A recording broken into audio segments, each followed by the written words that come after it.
Welcome to the Sleeping Barber Podcast. Imagine waking up one day to getting death threats for things you've never done and places you've never been. And that's what happened to Dan Ariely. And Dan's here today to talk about his experience with misbelief and how people misinterpret information. And we wanted to learn what we can take away from that in business environments and the psychology of corporate culture. I hope you love this show as much as we did. Oh, and by the way, if you get the chance, I'd love it if you could leave a review. It really helps us improve the show. Welcome to the Sleeping Barber Podcast, a place for business leaders to get the best and most credible information on marketing, strategy, and innovation. Your hosts, Marc Binkley and Vasilis Douros, share their experiences as they gather insights from the world's leading experts. Now, on with the show. Well, welcome back to the show. Today, I'm so excited to have Dan Ariely. Oh, sorry. No, it's okay. Keep on. Don't edit this. Don't edit this out, please. Keep it going.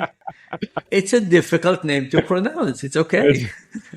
Dan Ariely is on the show today. Oh my goodness, you made it.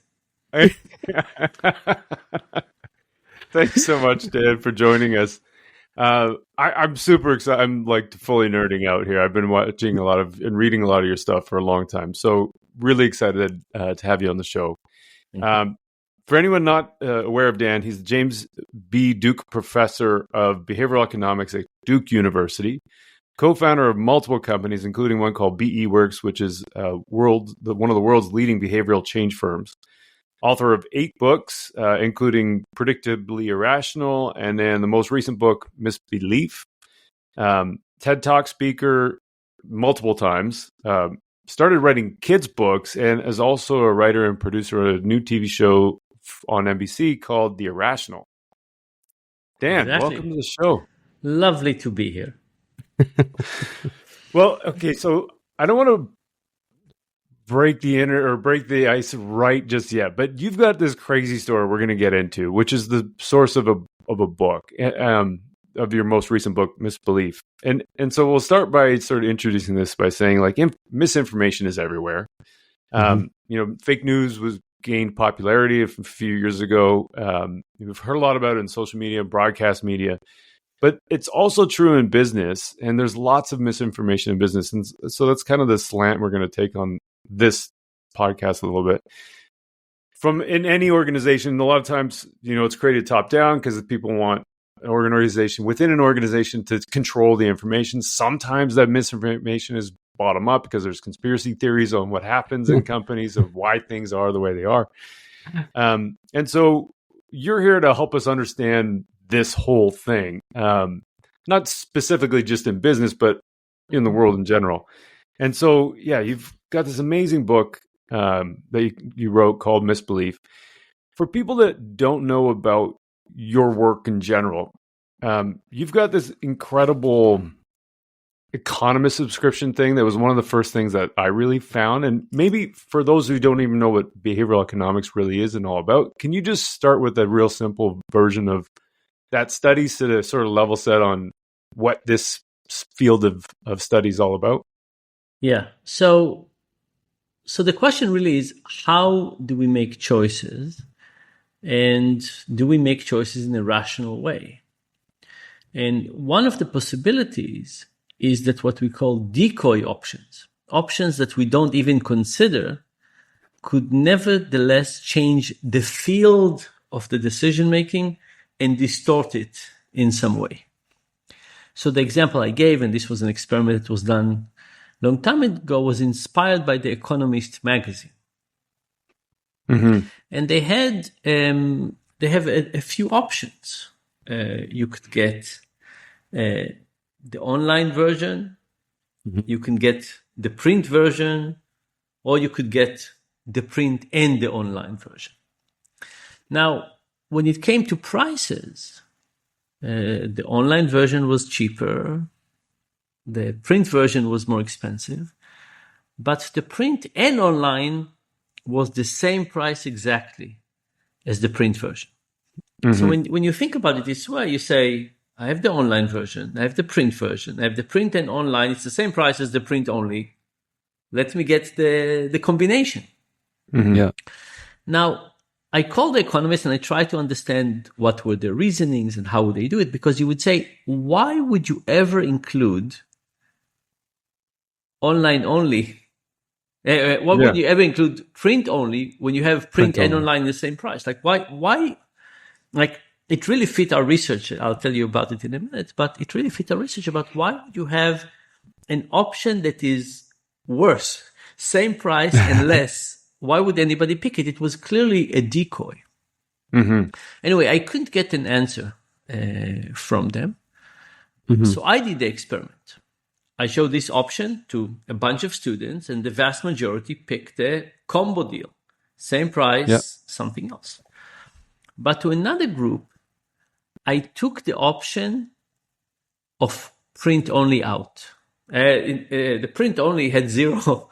Nobody picked it. Like, why would you pick it? So the whole option would divide between online only for less price, print and online for higher price. But I took out this option of print only out for some people. And what happened now? More people took online. Not everybody, but huge percentage picked the online. And the notion is that when we look at options, we don't really know what is best. And the context help us to understand how to anchor, how to think about them, and so on. And that means that sometimes you can add decoy options that nobody chooses, but nevertheless, they help you reframe the choices. And this was a great example. Here's an option that nobody wanted, but nevertheless, it got people, without it, people say, oh, I'm not going to spend all of this amount of money. I'll get the online option. With it, it said, oh my goodness, the combo deal is such a better deal. So I think that's kind of an example of behavioral economics, is to say, how do people make decisions? Relativity is a really important principle. And if we add something, even if it's irrelevant at one level, it could change the relativity calculation in a different way, and therefore shift behavior. So if I may, I'll give a slightly more general notion. Go. I think of the human mind as a Swiss Army knife. You know, there's not a single task that you would say, I need to do. Let me go to a Swiss Army knife. It's not particularly good at anything. It's not particularly good scissors. It's not particularly good can opener. But what's good about it is that it's compact. It does lots of things sort of okay in a compact way. So we as people, we walk around with a Swiss Army knife. It's not perfectly designed for any task, but it's kind of okay for lots and lots of things. But our Swiss Army knife is designed for tasks of a long time ago. It's not designed to deal with cryptocurrency. It's not designed to deal with Facebook. It's not designed to deal with political polarization. It's not designed to deal with living 30 years past retirement. So we walk around with this Swiss Army knife that is mostly tools that were designed for a world we don't live in, but those are the tools we have. Right. And what happened is that we basically are using those old tools for new tasks. And a lot of our irrationalities come because we just don't have the right tools. And it means that if we understand what tools we have and we understand what we're good at, we can think better about what we can expect from people to do well and what we can't expect people to do well. Yeah. So, V, feel free to jump in.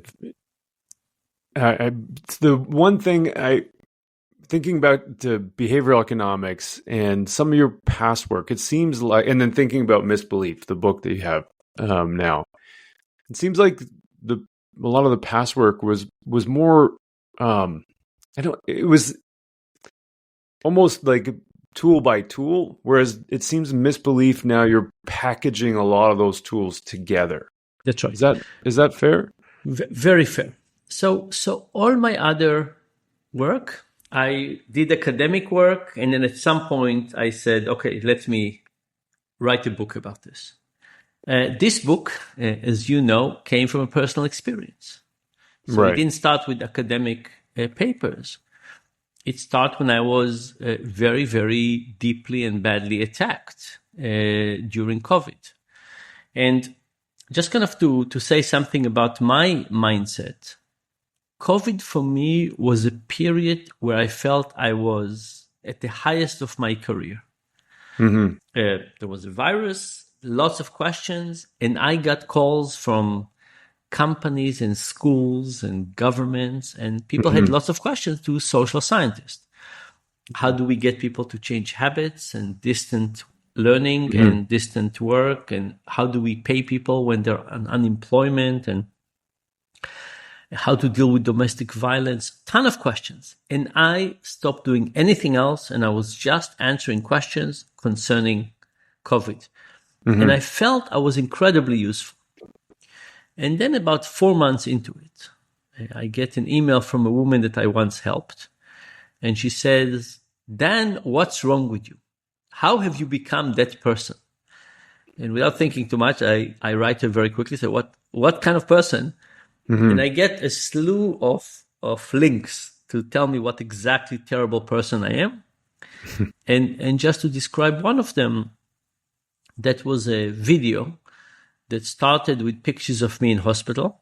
So I was badly burned when I was young. I was in hospital. So it says that here are pictures, Dan got burned, 70% of his body, 3 years in hospital. All of that is true. And then that video went on to say that because of that, I started hating healthy people. And that's why I joined Bill Gates and the cabal and the Illuminati to try and kill as many healthy people as possible. Oh my goodness. And there were other videos with all kinds of things. You know, there was a video of two women like sitting in like a living room and just discussing for an hour my faults. You know, it was kind of amazing. People thought that I'm trying to kill people. I'm trying to make the health system less accurate. People send me videos of burning my books. Death threats started coming. By the way, we're many years after that, but the last death threat was just a few months ago. And the university had to, Duke, I teach at Duke, they had to refer it to the authorities. People shouted at me at the streets. It was a very, very tough situation. And I spent about a month trying to convince them, very, very unsuccessfully. And then I basically said, okay, I'm not going to be able to successfully convince anybody, but the intensity of the belief was startling. Like, you know, we all know people who have different beliefs than us. But if somebody came to you and say, Mark, I know that you did X yesterday. And you say, I wasn't even in town yesterday. Like, I don't care. You still, there was something so powerful about these people telling me something that they think I have done. When I know I didn't.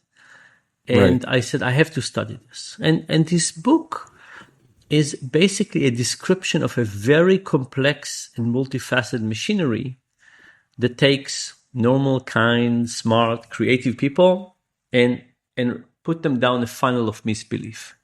And, you know, it's very easy to say, oh, it's us versus them. It would have never happened to us. I don't think so. I think all of us have a potential to become misbelievers, and I'll say in a minute what it is. And we need to understand that we as a society have created a machinery that attacks a lot of our psychology. It attacks our emotion, our cognition, our personality, our social. And because of that, you're right. It's almost like reading an introductory to psychology book, but all from the perspective of let's look at all the areas of psychology that are being attacked by information and derailing us from having a reasonable view of the world to the one that is not so reasonable. That's fascinating. There was when we're doing prep, obviously for this podcast, you were on Prof G's podcast, and I took a listen to that one. It was a great one too. But you talked about there, like our psychological immune system has essentially weakened over time, and you know there's less and less resilience. And of course, you pointed to things like COVID as kind of ushering that. I think Prof G talked about like bulldozer parents and things to that effect.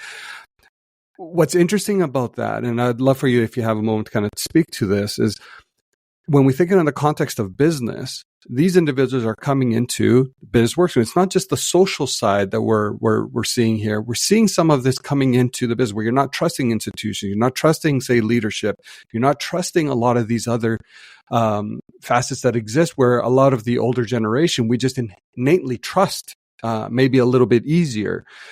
Do you want to speak to like this weakened psychological immune system and its effect on business? Very much. So first of all, when we talk about the misbelief and we say it's stress and cognition and personality and social, you can say at the end, okay, so why do I care? Okay, so some people go down this. Do I really care as a society? And the answer is yes, you care, because every person that goes down the funnel of misbelief loses some trust. You must have seen some results that less parents are vaccinating their kids. Trust in the government is lower. Trust in pharma.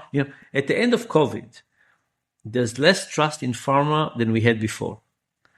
Here are people, like imagine, here are people, scientists at all of these companies that were working day and night like mad to try and save the world.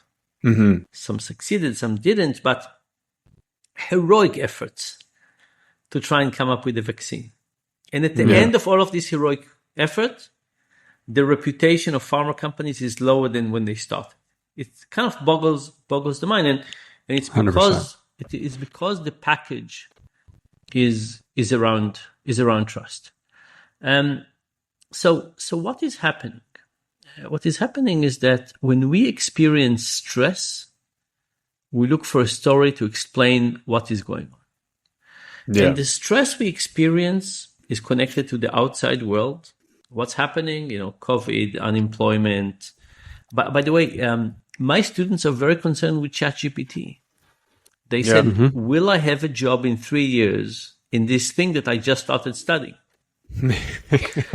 and mostly I say, I'm not sure. I'm not sure. And of course, there's other, like what's happening with the war in Ukraine, what's happening in the Middle East. Why are the Houthis all of a sudden shooting at bombs? What's happening with Iran? I mean, the world is very, very unsettling now. And what you refer to as the natural immune system is our resilience. And it's worthwhile thinking about this. So in resilience, there are two periods.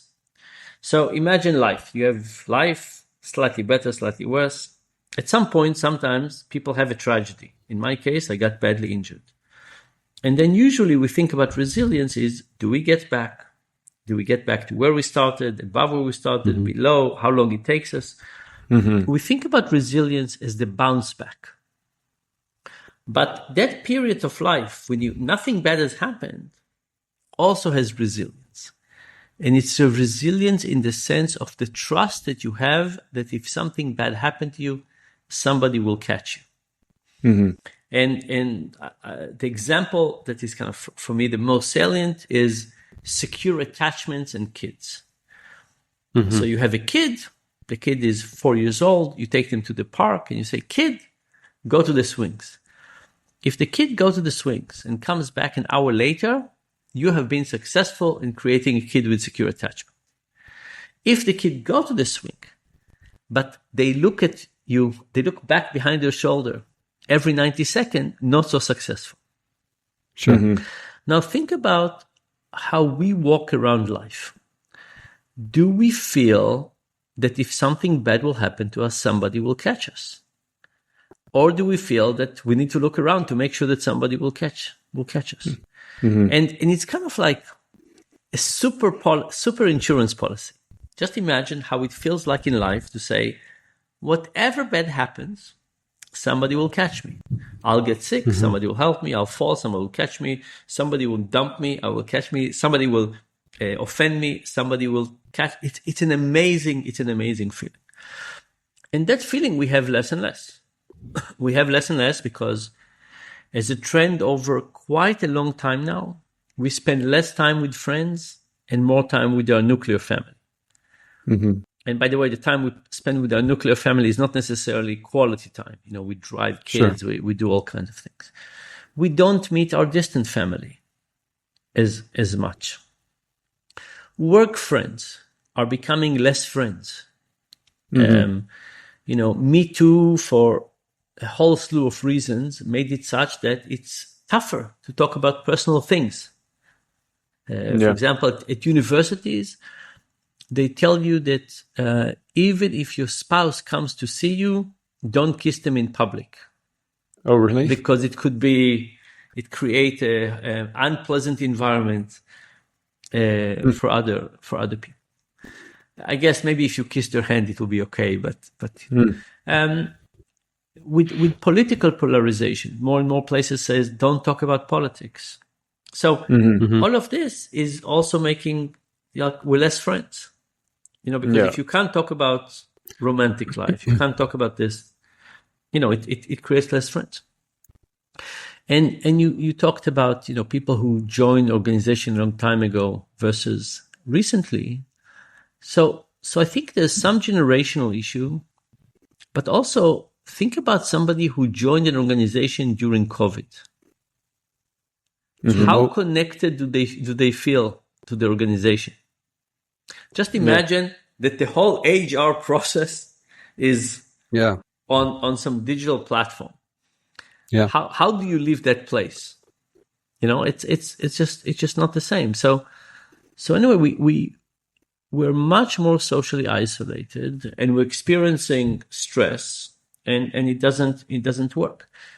Now I'm going to switch topics for a second. Sure. In the last 8 years, I have been doing research about how companies treat their employees, how the employees feel about the company, and the impact that has on stock market return. Oh, okay. Right? So I have data going back to 2006, and I can say the way that the company treated their employees in 2006 and the employees felt, how did it impact the stock market return in 2007, 2008, and so on. And we in the social sciences break things into extrinsic and intrinsic motivation. Extrinsic motivation is salaries and day off and health benefits and retirement benefits and chairs and tables and coffee and very small impact, right? Companies that treat their employees better on extrinsic motivation don't necessarily do better in the stock market. Companies that treat their employees better on intrinsic motivation do better. Now, not everything, and there's lots of nuances, and I'm happy to talk at length about that. But when we looked pre-COVID, companies that had high human capital pre-COVID did much, much better. So it's the case that it's always good to treat your employees well and create high human capital. But in the beginning of COVID, it was extra important. And why was it extra important? Because imagine you have a kid in 7th grade. If that kid goes to school, the teacher could say, sit straight, don't talk to Johnny, put your phone down. Right. If the kid is at home with Zoom, they turn off the teacher. Yeah, right. Yeah. And some people say, oh yes, this kid's doing it, but I don't. Well, I said, no, how many of us, truthfully, during COVID, pretended that our internet is not working so well and turned off our camera, our video from time to time? Yes, we're not as bad as kids, but yes, but we. So the role of intrinsic motivation is incredibly important. And what does this intrinsic motivation includes? It includes connection with your fellow workers, connection with your direct manager. It includes feeling of alignment with the company's goals. If you think about what is this love for the job includes, it includes lots of elements that in an environment without a real connection and without real trust go away. It reminds me, there's a book by Dan Pink, I think. Drive. Where he talks about, Drive, right. Where he talks a lot about intrinsic, extrinsic motivation and similar context, I think. He didn't have the input to, or the link to performance, company performance, but I think it was a lot of just personal performance. That's right. And he cites some of my research in in that book, not on the stock market. This is more recent, but yes. But for me, that part about the stock market performance, I had the arrogance of a social scientist to say, I'll find it. I just need to find good data. But as long as I have good data, I could find it. But now that I have it, so first of all, we have an ETF. We put out an ETF that tracks the companies who treat their employees better. But the other thing is, I'm going to CFOs and I say, you should care. Usually people think that it's only HR that should care. No, I want to make the point that the CFO should care. By the way, for people who are interested in marketing, I'll tell you something else about this that is interesting. Yeah. There's an index called the SHE index, SHE. And the SHE index is based on counting what is the percentage of women at the top management and what is the percentage of women on the board. And they invest only in companies that have high percentage of both of those. And I will ask you, what do you think? How do you think that index does? Does much better than the S&P, slightly better, the same, slightly worse, much worse? What do you think? I'm going to guess it's much better. I don't know. I have. It's also a politically correct. I mean, there's a political correct answer to this thing. It's not a good index financially. It's not a good index financially. And you can ask the question why. So before I tell you why, I'll tell you when I look at my data, which is how companies treat employees, how employees feel about the company, and I break how employees feel about the company to men and women, and I compute a delta. For example, how do people feel about the fairness of their salary? I don't just look at it in total. I say men versus women. That delta is a really good predictor of stock market return. Oh. Why? Okay. Because if women feel, actually, if anybody is feeling that they're treated unfairly, it's a bad idea. When women feel they're being treated unfairly, it's a really bad idea. So that gap in my data ends up being very important and a good predictor of stock market return. Why isn't the SHE index? It's because they're measuring what's easy rather than what's important. We didn't talk about this, like I just presented, but you say, percentage of women, that sounds reasonable. But you can have a high percentage of women and treat all of them badly. Yeah, right. Sure. Think about teachers. Think about nurses. Yeah. And also, you could treat the women at the top of the organization well, but not treat the rest of them well. Right. So counting is sometimes like gives us some psychological satisfaction. Oh, we measured the right thing, but no. Yeah. The right thing sometimes is harder. And when I go and talk to people on Wall Street, they say, I want hard measurement. And I say, no, you don't. And I said, imagine I asked you, how much do you love your significant other? What you would tell me, assuming you tell me honestly and so on, is the best answer I get. If I counted how many hearts you send them in an email, that would not be a good measure. Or how much are you in pain? If I measured your neural activity, that wouldn't give me that much either. I need to really ask you, how much in pain are you on the scale? So, there's something about subjective measures that sometimes we think they're just substitute for objective. Yeah. But sometimes we really want the subjective measure. I'll give you one last example. I told you that salary doesn't matter that much. Fairness in salary matters a lot. Right. Yeah. But to get you to tell me, is your salary fair? There's no objective measure to measure it aside from asking you. So, I think it's true for lots of things in marketing that we sometimes we sometimes measure what is easy rather than what's important. Yeah. Just coming back to the book a bit too, and there's so many things that I was thinking about that you were just saying about related to the book. And in the book, you're talking about the funnel misbelief, and we covered this briefly, but there's emotional as a starting point, cognitive, then it gets into personality and social, and it's sort of this confluence of tools that are all embedded into this sort of funnel. You talked a little bit about stress, and this is one of the first emotional cues, and talking about, trust in a work environment. There's stress is a major trigger that causes some people to start misbelieving or spread misinformation and things like that. And I always just thought of stress as stress as a flat term and, unidimensional. And there's sometimes I have a lot of it, sometimes I have a little bit, but there's different kinds of it that you got into. And I know we'll never be able to cover all the things we tried to cover in this present or conversation outline. But as a starting point, maybe if we can talk about what are the differences of stress and how does that impact? We can talk about a work environment, but I'm also looking at you and the things that you learned from your experience of all these death threats and it's incredible. So you're absolutely right, and it's a very important distinction. And there's one kind of stress that says, gee, I'm so busy, I have 1,721 emails. I don't know how I'll ever manage to do this. And that's kind of stress that I'm not saying it's not stress, but it's not that harmful. Mm-hmm.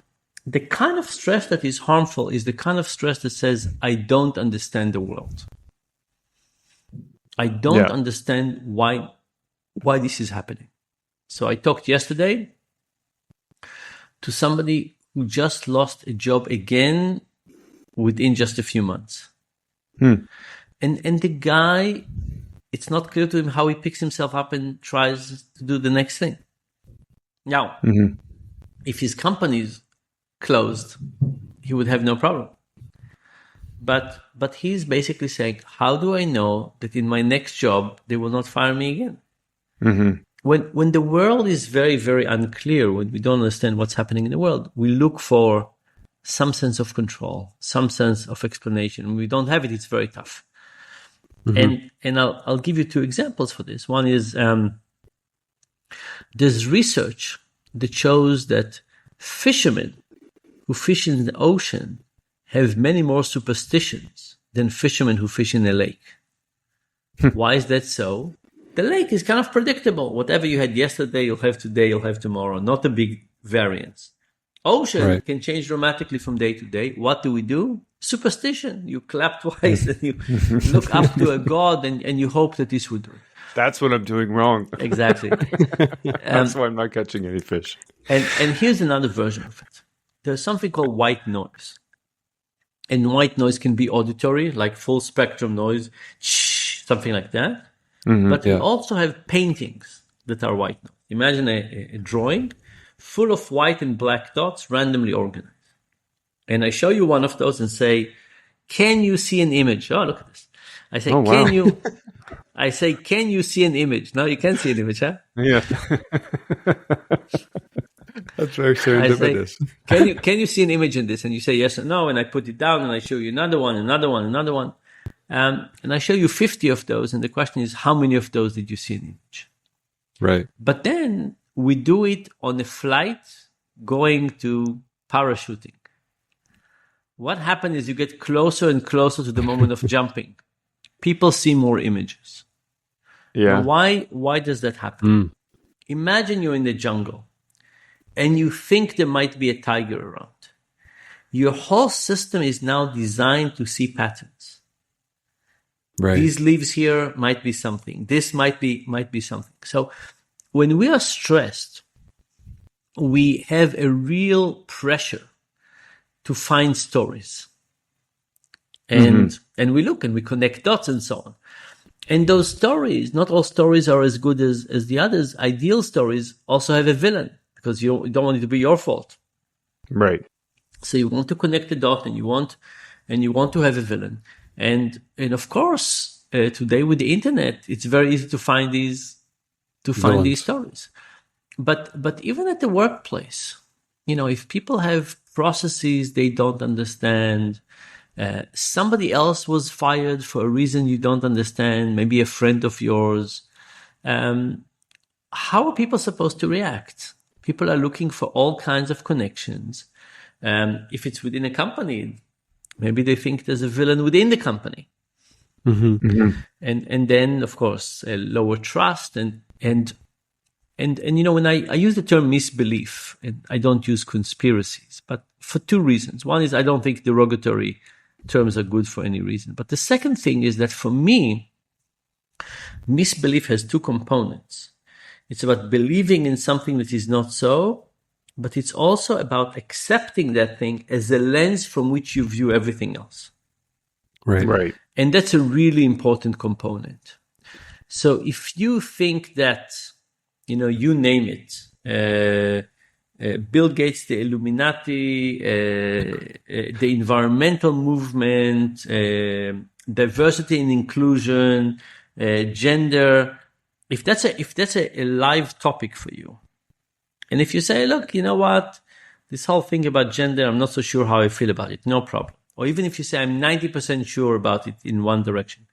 But if you say, I now take it and I view everything from the perspective of gender or race or Trump or woke or whatever, that is a real terrible recipe for running your life. And that's where things could get worse and worse and worse very quickly.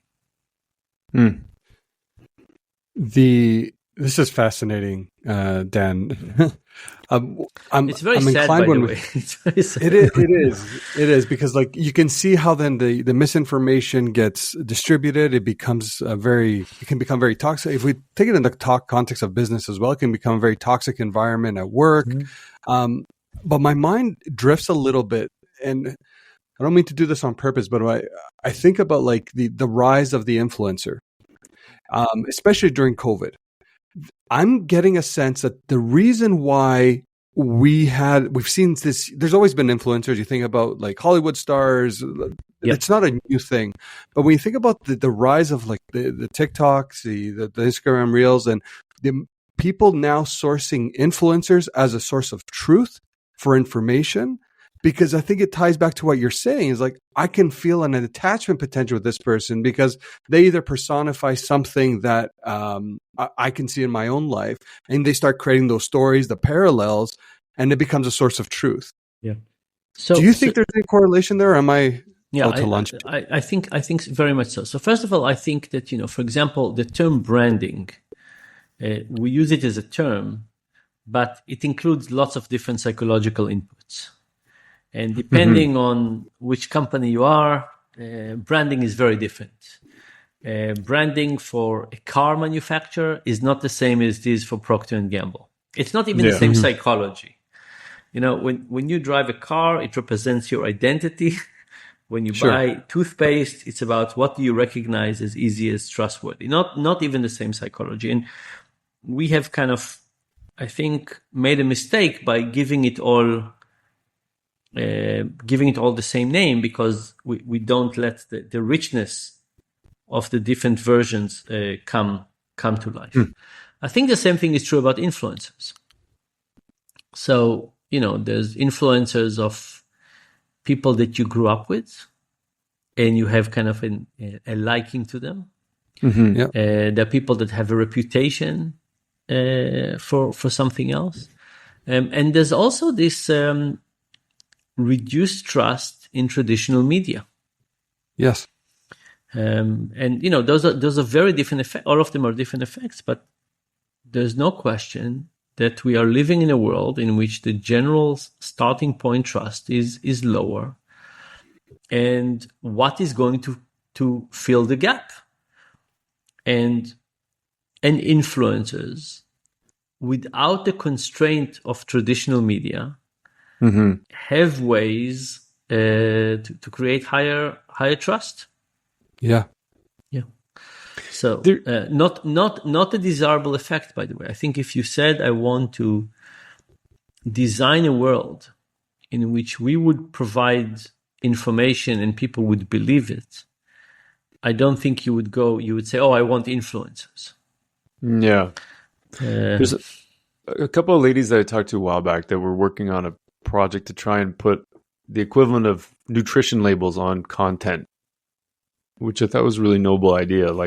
In a way that you would look at how much sugar is in there, how much fat is in there, the same kind of thing on content, because there is none of that right now. Yeah. So lots of things to think about. Yeah. Maybe I'll say something kind of general. What do we do with this? So in the book, I promised the publisher to have a chapter on solutions.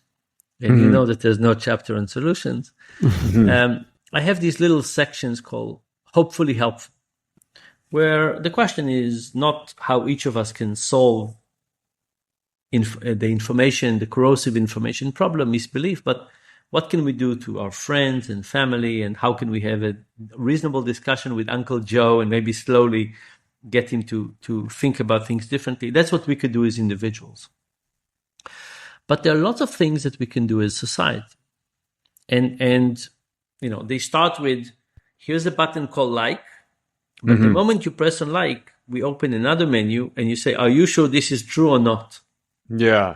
Turns out making a big difference. The word like is, I think it's true and I think it's crazy. It's the same. Yeah. It's the same button. But there's another thing. That's true. I love that. When we grew up, evolutionary speaking, we grew up in a small community. This goes back to our Swiss Army knife metaphor. Evolutionary, we were in small communities that stayed together for a long time.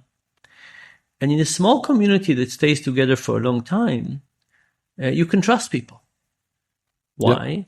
Because if somebody misbehaves, like the two of you have known each other for a long time, if one of you misbehaves toward the other one, there'll be long-term consequences, right? You know each other's families, you can tell each other's friends, and so in all times, we didn't have police, we didn't have a judicial system, we had gossip and revenge. And if somebody did something bad to me, I would gossip so everybody would know. And people would feel bad about that person. And that person would know about gossip and revenge, so they wouldn't act badly to start with. So when you think about a small community that stays together for a long time, there's a really good reason to trust people. So we are trusting species. But now we live in big cities and we have internet and we have anonymity and we have all kinds of things. And all of a sudden, it's not a good strategy. It's a dangerous strategy. And now you can say two things. You can say, well, maybe we should get people to be mistrusting. Let's teach our kids to not trust anybody and not trust any information. Right. Or you can say, let's make sure that we build systems that are worthy of our trust. And I think that trust is beautiful. I much prefer to basically say, we are trusting people, and therefore, I'm going to have the requirement from the system that they should be trustworthy. And actually, when I think about this, that's what I think governments should do. Governments should say, by the way, we do it with other products, right? We take cars. And we don't say, let car manufacturers go and make any cars you want. I said, no. Standards for safety, anti-lock brakes, seat belts, beeping lights, mirrors, side mirrors. Every year we are realizing that we are more shitty drivers than we thought the previous year. And every year we make cars with more and more protection against faulty people who can't drive and pay attention for 15 minutes. I think the same thing is true about information. I think we're really shitty consumers of information. And I think that every year we should build an information system that deal better and better with people who can't consume information. But we haven't done that yet. Like with cars, we see the mistakes. We see the bodies on the side of the road. We see the injuries. We see car crashes. With information, we don't see the misbeliever. We don't see the effect of mistrust and so on. So for me, the point is that we have to understand our nature before we go into designing systems. And you know what? One of my things about marketing is that I think in a lot of organizations, people come to marketers too late. They finishing a product and then say, okay, now you deal with it. But marketers are supposed to be the ones that are in charge of understanding human nature. Yeah. And make sure that the product fits with human nature. And I think the same thing is true for lots of things that we're creating. Like, just imagine that we said, I'm not against social media. How would you create a social media platform once we understand some of the quirky things about human nature? Like, for example, that we're trusting. Don't try to fight it. Try to make a system that is compatible with that. Yeah. How do we make a system that basically says people react very quickly without thinking, that is not making this a weakness, but a feature? Yeah. There's lots of ways to do. So I think that we have let those systems evolve without understanding how much they fit us, and that's just not a good strategy. And I hope so. What I hope will happen is that people would understand that this is a big problem, Yeah. and we will start demanding some solution. Once we start demanding solution, we'll solve it. Yeah. There's all those hopefully helpful tips were really, there's some really interesting ideas in there.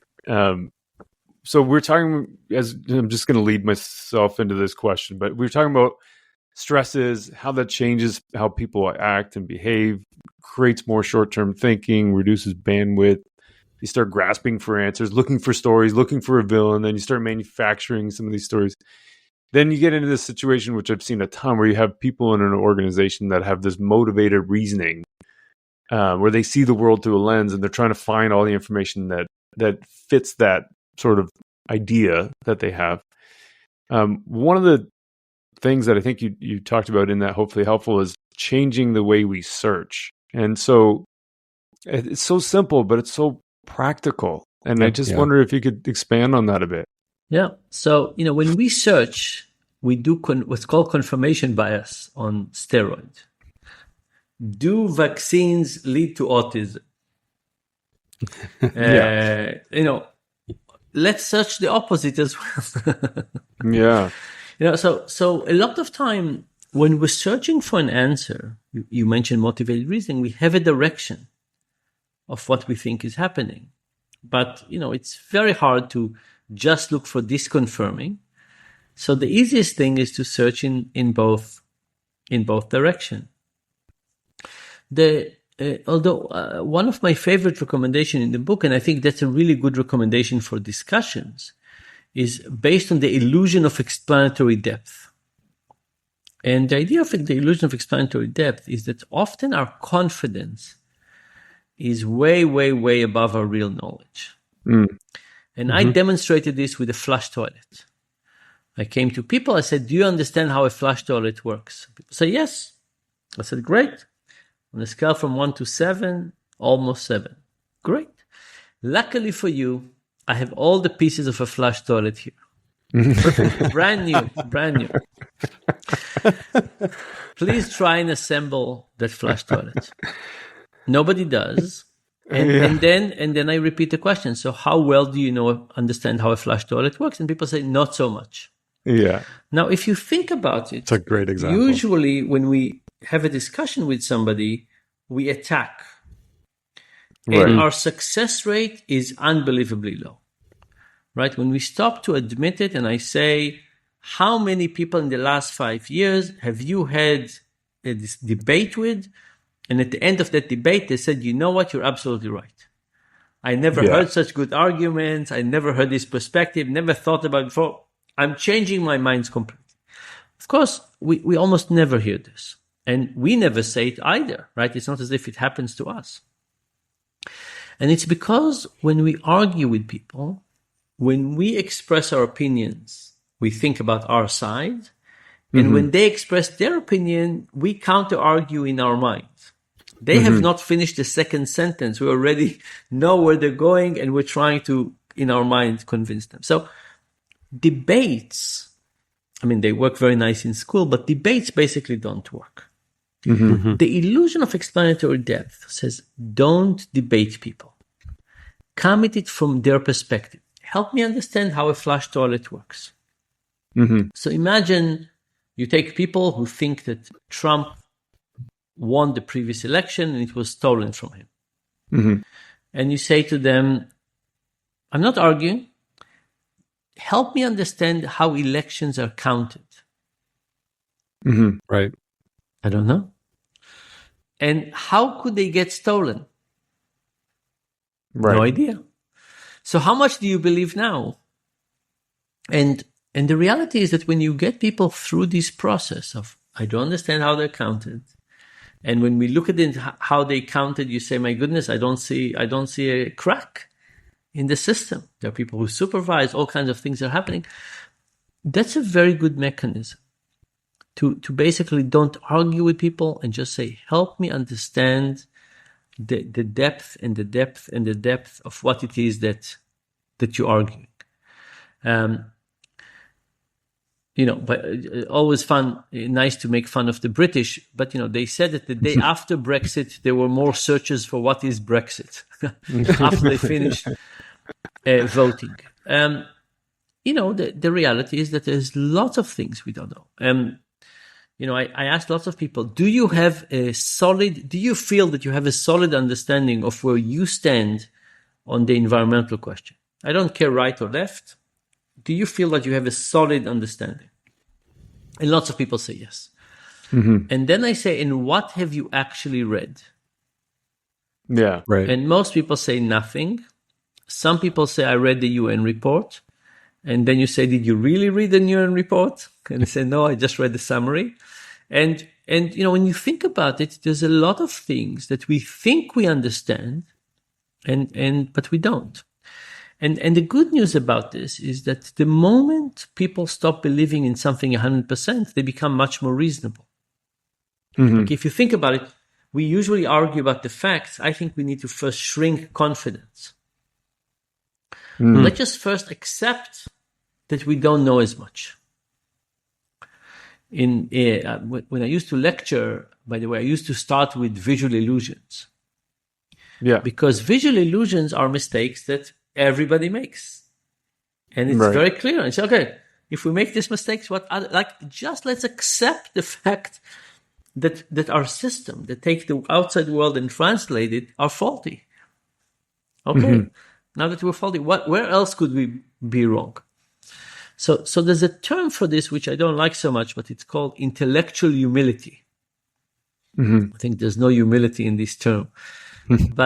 But if you think about it, you want people to basically be willing to accept more ambiguity in the world. Yeah. Right? I like that. Yeah. I think that this is the right thing to do, be about abortions, but is it possible that I'm wrong? I think that this is the right strategy of what to do with Russia and Ukraine, but is it possible that I'm wrong? An incredibly helpful approach. And if I could get something into the education system, it wouldn't be media literacy. It would be intellectual humility.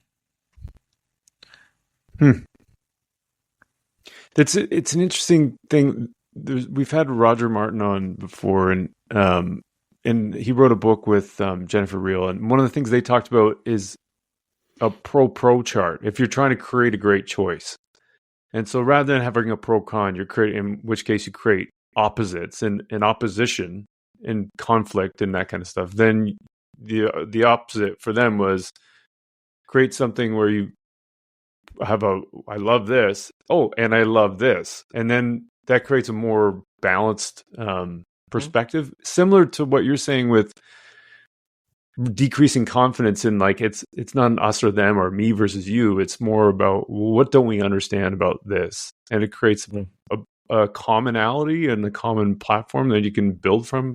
Yeah. One of my favorite ways to start conversations when you get to this is to also say, what would it take to change your mind? Yeah. And when the moment you say, what would it take to change your mind? Again, I'm not attacking you. I'm not questioning you. I'm just saying, what kind of information? And now you have to start thinking very carefully. And by the way, when people say, and some people have said to me before, nothing, at least now they've realized they're not really about information. No. Yeah. Like imagine a very tough discussion, pro-life, pro-choice. And in that one, it's very, very effective, right? Because people sometimes pretend the discussion is about information. This is the pros and the cons, and overall the world will be much better. And then you say, what would it take to change your mind? Mm-hmm. And if people say nothing would, then you say, you're not really in the information business. You sound like you're talking about cost versus benefit, but you're not really in that world.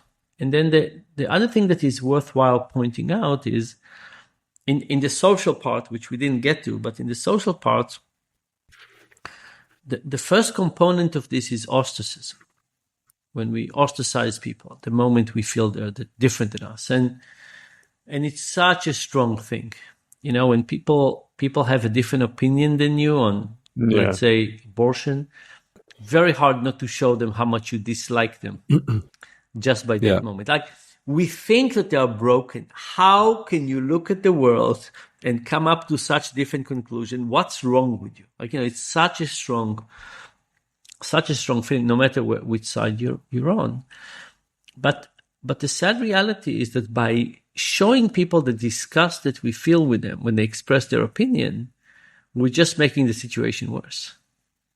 Because now they're offended, they feel rejected, and they go away to find only people like them. They stop having discussions with people like us. And short term, it feels very satisfying. But long term, it's very devastating for society. Dan, this has been super fascinating. And like, I know we could have 5 more hours of this conversation, I'm sure. How can people find out more about you? And I mean, honestly, your story is unbelievable. I'd recommend anybody going through this or reading through, not going through what you went through, but reading your book. So the best place is I have a website, danariely.com. I have lots of information there. I recently opened another website called the Center for Advanced Bureaucracy, where I complain about bureaucracy. Very fitting title. But I also opened another website recently called The Life We Should Live. And what I do in this website is I share some of my thoughts about end of life.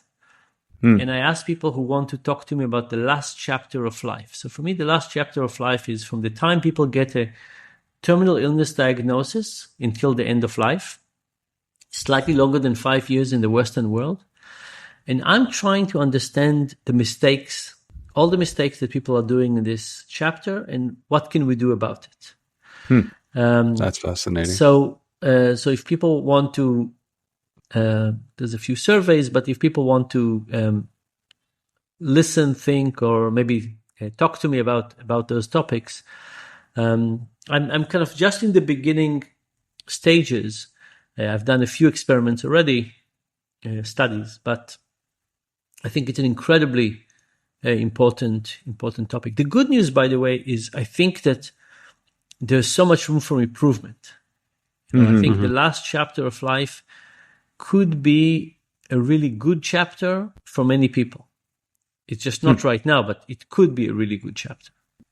So anyway, Dan Ariely, the Center for Advanced Bureaucracy, The Life We Should Live.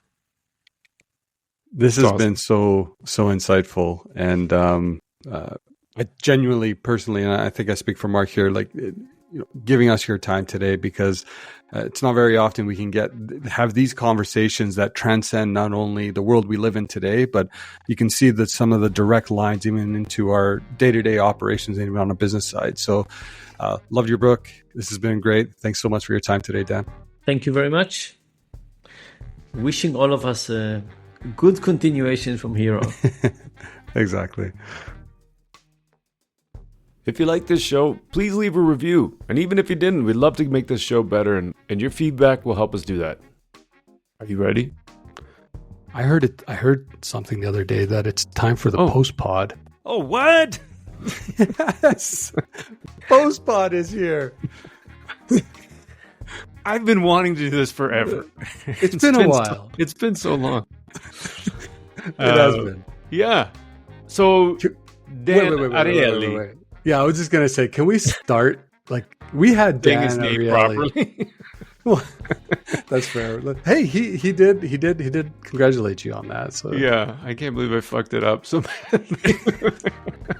it's literally like 4 letters, man. I 5. know, it was just the intonation, the pronunciation of Ariely. I should have said it like I'm Italian, and then it would have been okay. But I don't know what I was thinking, and I just didn't. I had a mental mishap. That's okay. I'm not throwing shade, as Oh, my friends would say. thanks. Your friends are way cooler than mine. So cool. So cool. But yeah, we had Dan on the podcast. Yeah. Okay, where do you want to start? I'm just going to start by saying this. Okay. I think a lot of the topics that we covered with Dan, Yeah.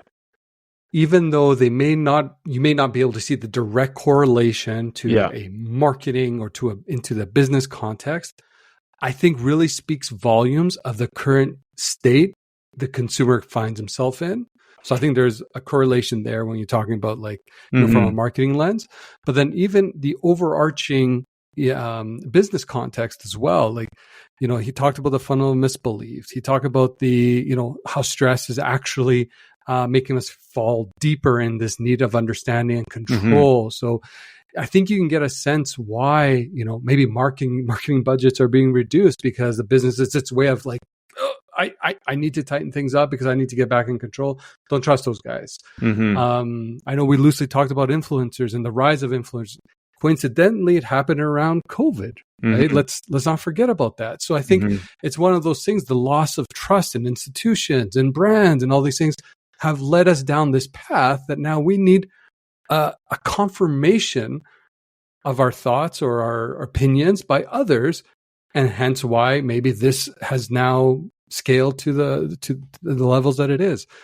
I just found it a fascinating conversation that I think Dan did a fantastic job just articulating our current state as a society and its impacts on business and marketing. I think that's where I would start. I don't know. Yeah.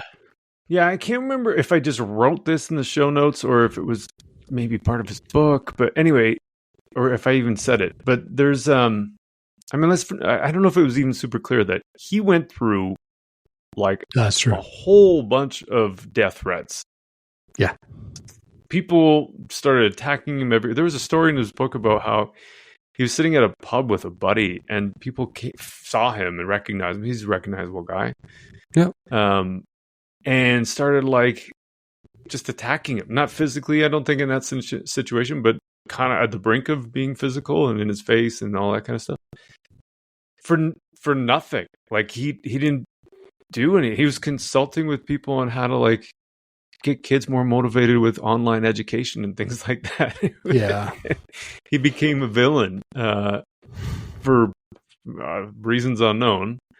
And then just a whole bunch of conspiracy theory people piled on and, he became their target.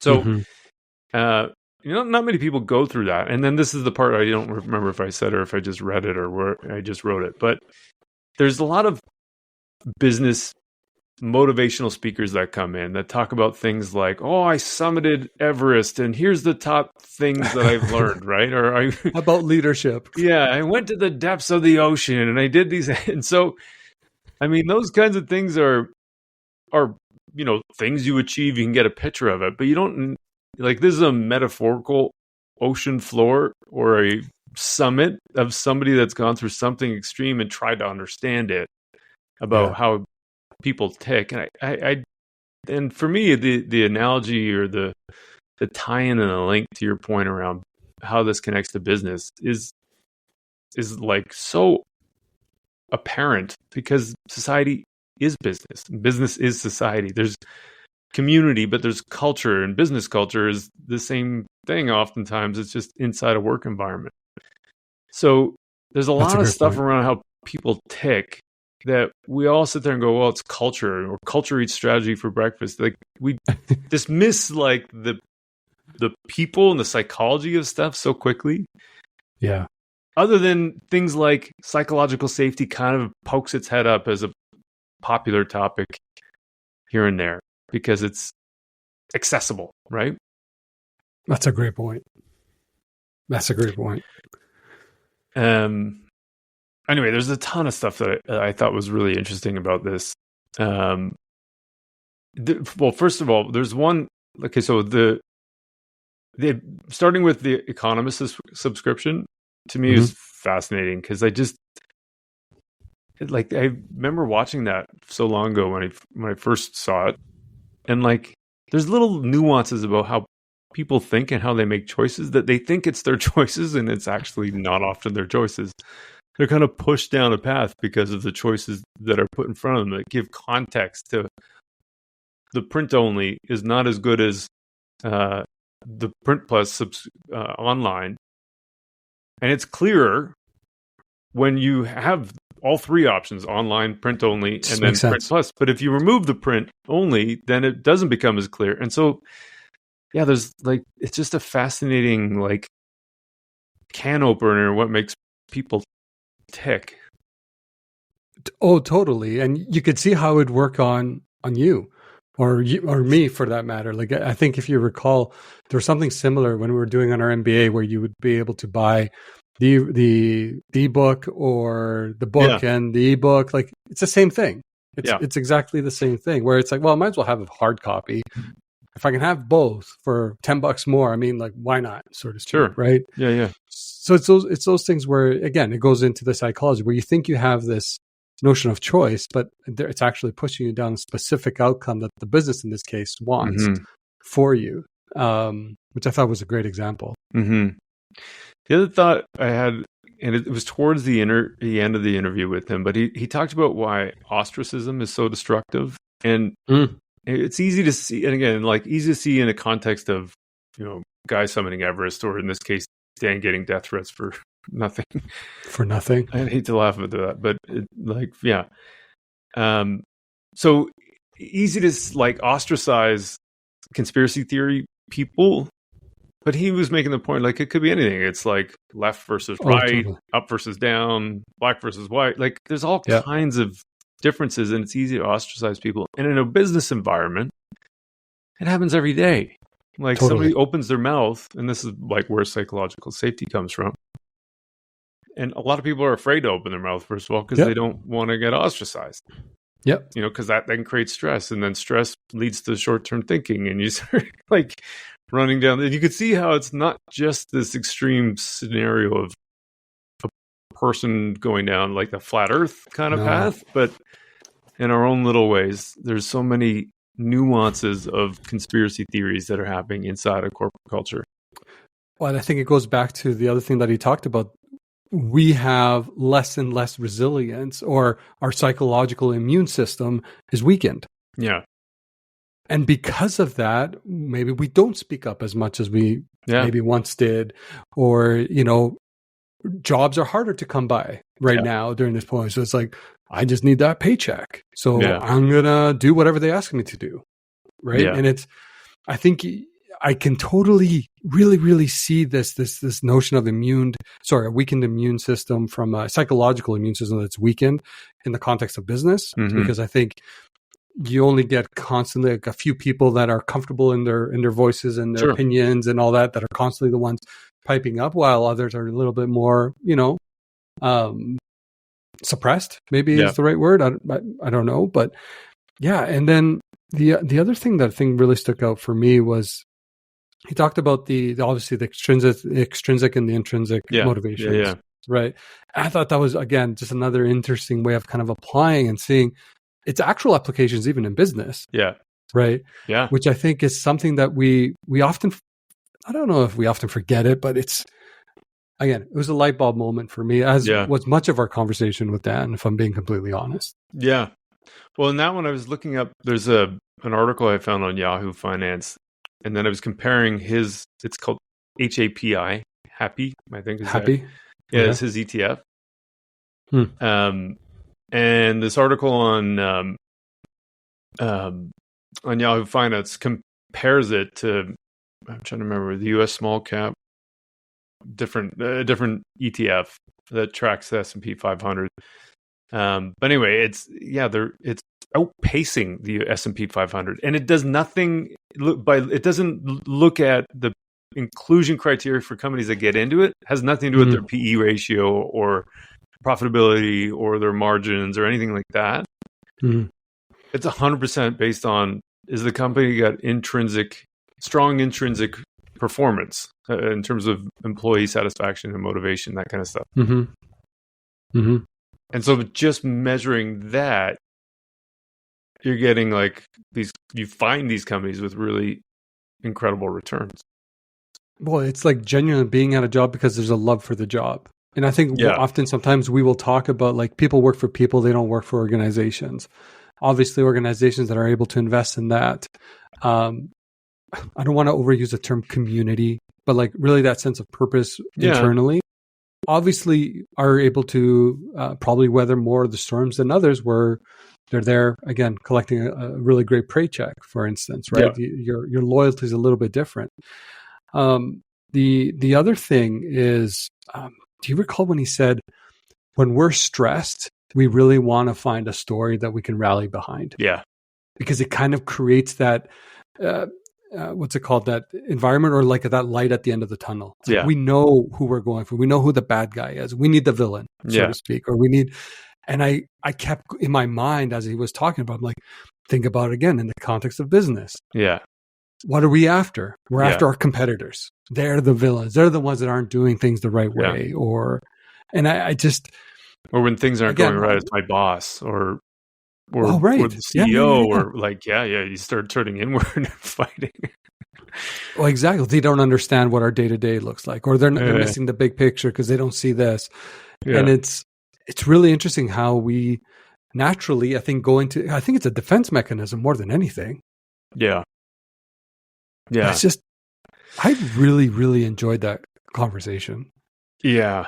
And then one of the other things he talked about too, and this relates to the ETF, but he was asking us, take a guess on, there's a she index around companies that have a high percentage of women in senior level positions or on the board.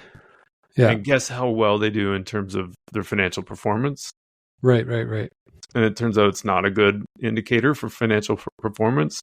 No. Because you can treat them all terribly. That you have like a DEI plan and that kind of stuff is not, and I think his point was, you sometimes can't measure subjectively or objectively everything. You have to sometimes look at subjective measures. Totally. Yeah. I don't want to call this the quote of the episode because I'll obviously go back to it, but I think the one thing that I love is like we are very shitty consumers of information. Yeah. I thought that was like, I have that written, bolded, like highlighted in my notebook because I agree. Yeah. I agree. We look at things the way we want to look at them. Yeah. And we're not looking at them spherically at times. And I would argue that's the role of a leader, though, is to provide that unbiased view, usually on a lot of key business outcomes. Like you shouldn't try to lead the witness or lead your teams to your own point of view. It's like, here's what the problem we're being faced with in its entirety. Here's what I suggest. But if you've created the right environment there where you can have, the candid feedback and the feedback, loops and all that, you could probably get to more constructive outcomes. But at the same time, the way we choose to consume the information that we're shared or whatnot, do we do our more due diligence? Do we take it for face value? Which usually a lot of us just because of the pace, we just take it and run. But it's like stop, reflect, think, push. There are other data sets. That takes time, and who's got time for that? Who's got time for that, right?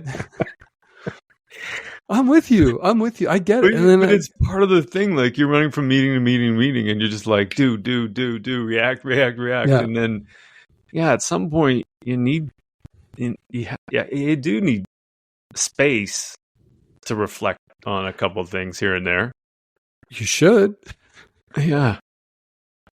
But I know we put like a lot of trust implicitly at times and, endeavor, again, if we think it in the context of an organization and different parts of the business, like, well, finance, for sure they're right.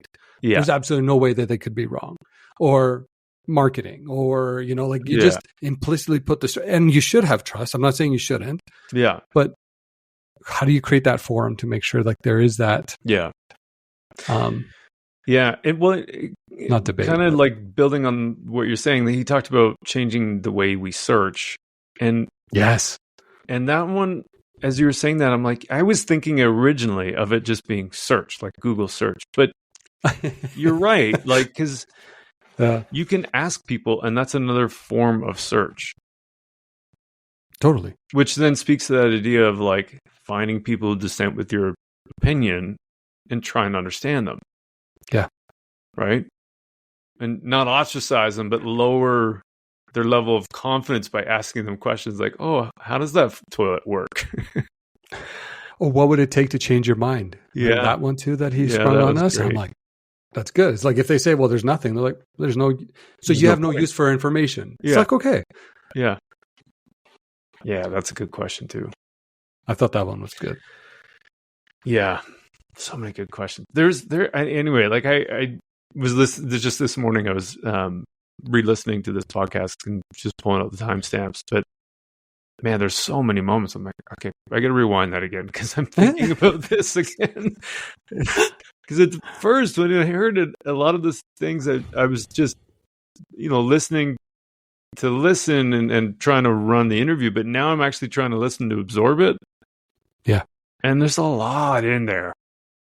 Like he talked about it like a Swiss Army knife, and it's like one of the only times I've ever tried to look at all of the instruments in the Swiss Army knife one by one. Yeah. Well, he even taught like the human brain's a Swiss Army knife. Yeah. Like, it can do so many things, but at the same time, it doesn't do one thing really, really well. Yeah. Right? It could do multiple things, but it's not, I don't know. Again, obviously you can train to do something really, really well. Yeah, sure. But it just goes without saying, like we can be very opinionated, but it doesn't mean we're experts in everything. I can't sit here and pretend that I'm a brand expert. I'm not a brand expert. Yeah. What was that? I'm trying to see. It wasn't confirmation bias. It was like learning to understand. There's some kind of, I forget what your heuristic or the cue or the bias was. Something. But it's like your confidence. It was the toilet flush example, but it's your confidence in knowing the answer. Oh, yeah. I think I forget the name of that down. heuristic, but it made me think when you were saying that, like I was looking at, you know, we start when we're under stress, we see patterns that don't exist, right? And then you're really confident that those things are the right things. Yeah. Oh man, it's so interesting. Like our brains are bananas. Our confidence is higher than our knowledge. Yeah. I think that's a Dunning-Kruger effect I heard somewhere else. Maybe. Yeah. Anyway. The only thing I wanted to end on, like this may feel like it's a little bit of a departure of the content, if you will, or of like what we usually have on the show. But I think you and I both saw this as an opportunity to kind of open our aperture a lot more, and understand a little bit more of the psychology, understand a little bit more of, you know, the current time and place that we're operating in, how we may have to operate a little bit different than we have in the past. And that's not just because of COVID. I'm just saying, like, you know, COVID's in the past now, like, but we're faced with an entire different consumer in the context of how they think, how they search, how they gather information, and all these things that I think it can, if we have the right toolkits in place, which I think, like, if you listen to this podcast, we provide a lot of frameworks, we provide a lot of ways of working and thinking and doing, that you should be well on your way. But I'll say this again, like I said off the top, like I really enjoyed this conversation because I think it caused me more to pause and reflect on my own behaviors more than any other conversation that we've had so far. Yeah, I think a lot of times you're right. We do talk a lot about frameworks and a lot about the mechanics of different things and profit. We're chasing profitability all the time, for example. That's all we do. We've got lots of techniques for that. I put up a whole bunch of profitability traps, like trap lines in my backyard. I'm going to see what I can catch tonight. Profitability trapper. Yeah, it's going to be great. But then a lot of this stuff is really about, well, how do we work with people? And then we never really get into that. No. I mean, kind of a little bit here and there, like with the ethics conversation we had with Amina was a little bit like that. Some of the stuff we've done with Roger and is a little bit like that ish, and Jennifer Reel. But there's just so much here that is so fascinating and deep. Like it's deep. Yeah. Anyway, I'm with you though. I thought it was a really fascinating conversation, and super appreciative of Dan for coming on and doing that. Completely agree. Yeah. All right. Well, I'm going to go check my trap lines. I actually got to go prune some profitability. I got some trees out in the back that I put it in earlier this year, and they're ready to be pruned. So I think I'm looking good as well. Nice. Well, careful of the wasps out there. I hear they're nasty, and they love those profit prunes. the profit trees. The profit trees. Oh, it's too funny. Yeah, man. It is. It feels like there's a lot of wasps around right now. Oh, it's crazy. It's like wasps are like the leeches in business. Oh. You just want to suck money out of your profitability. There it is. There's the connection, Mark. Oh, it's a good one. I love it. All right, dude. Well, I'll catch up with you soon. Yeah, have a great rest of your day. Yeah, you too. Ciao. Ciao.